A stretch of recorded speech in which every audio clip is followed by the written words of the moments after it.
All right, so in one of the most predictable votes of all time, Republicans have officially blocked the January 6th commission from happening in a bipartisan way. So I say that this is obvious because, yes, of course, the Republican Party might not want to start an investigation into something that could then implicate themselves, okay? There were many Republicans who, even after the January 6th insurrection, still voted to overturn the election results. There were many people who had potential connections to the rioters, the people who did the insurrection. And so there are a lot of unanswered questions, the chain of command, how did this breakdown, this failure happen, that needs to be investigated so that we can hold everybody accountable. So I think that this investigation is important, but if anybody really seriously believed that Republicans were going to come out on the wrong side and be some sort of noble force in this equation, you are an absolute idiot. And yes, I'm talking about Joe Manchin specifically here. So this is what Joe Manchin had to say literally just hours before this vote actually happened. But here's what Manchin said. He said on nixing the filibuster to get the January 6th commission without a bipartisan group of Republicans. So he says, "I'm not willing to destroy our government, and I think this will come together. You have to have faith that there's 10 good people," he said, referring to Senate Republicans. And of course, there are not 10 good Senate Republicans. So here are the ones who actually voted for it and the ones that blocked it from actually happening. So just 6 Senate Republicans: Lisa Murkowski of Alaska, Susan Collins of Maine, Ben Sasse of Nebraska, Rob Portman from Ohio, Bill Cassidy of Louisiana, and Mitt Romney of Utah joined the Democrats in voting to break the filibuster, leaving the chamber 6 votes shy of the 60 required to proceed to a final vote on the legislation. And you can view the final roll call, whatever. But yeah, I mean, listen, the vote was 54-35, and the resolution does not pass.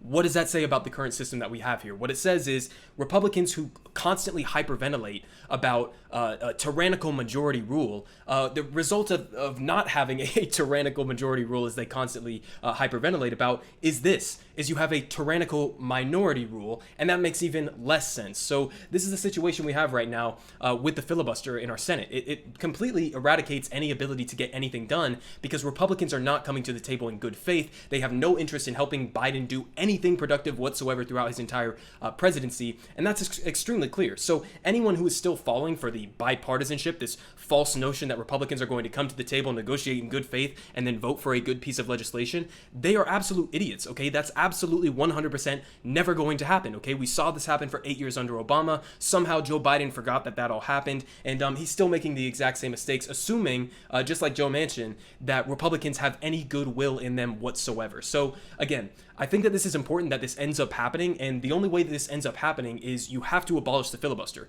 It's that simple. Not just for the January 6th commission, but the other priorities that should be the priority for Democrats, right? So the PRO Act, that the Protect the Right to Organize Act, I think that should be the number one priority, maybe behind infrastructure, because the Protect the Right to Organize Act would basically significantly bolster the ability for Americans to join unions, form them, and protect their rights to organize. So I think that would be an extremely important piece of legislation that would help Democrats in 2022, as well as obviously a bigger, bolder infrastructure plan than what Joe Biden is putting forward right now, as well as a whole host of other things like the For the People Act and all of these other pieces of legislation that Democrats have floated but seem to have absolutely no strategy for actually getting passed and implemented. But it looks like Chuck Schumer is laying out some sort of a plan here. He says in June that they're going to try to work towards getting the For the People Act and working around the filibuster. But listen, I don't really have much confidence in this group of Democrats here, because if Joe Manchin is still coming to the table and saying that he absolutely refuses under any circumstances to get rid of the filibuster, then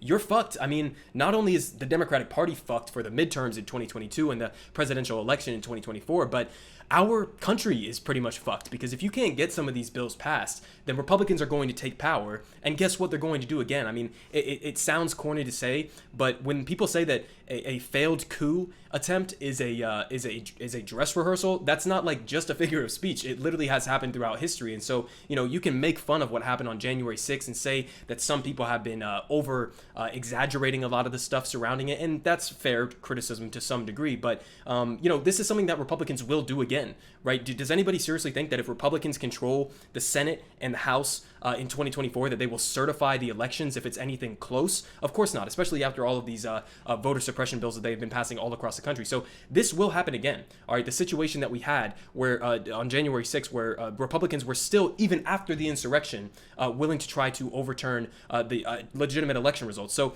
this is a situation that we have right now. Democrats have a very simple proposal on their plate right now, and that is, do you want to get anything done? Okay, do you want to get any parts of your agenda actually passed through, because you're not going to get Republicans to sign on to it? Or do you want to concede, get slaughtered in the 2022 midterms, get slaughtered in the presidential election in 2024, and basically cede any attempt that we even have to protect the veneer of democracy that we have left in this country? So it's a pretty simple choice, in my opinion. Do I have faith that Democrats are going to do it? Absolutely not, because I don't believe that Joe Biden is willing to go to the mat and fight Joe Manchin and the other conservative members of his party that are trying to block getting rid of the filibuster. But that's the only solution on the table right now at this point. Okay, you can't even get the January 6th commission going. You're not going to be able to get anything else from your agenda going either. So that's the situation that they have right now. Very simple choice that they have on their plate right now. You choose the country, you choose your party, or you just give up and fold to Manchin, and Republicans will take power in 2022 and 2024, and then the country is absolutely fucked. So this really isn't a complicated situation. Eliminate the filibuster and actually fight for your agenda. I know it's something radical that Democrats have not tried yet, but I think that if there ever was a time to do that, then it's right fucking now.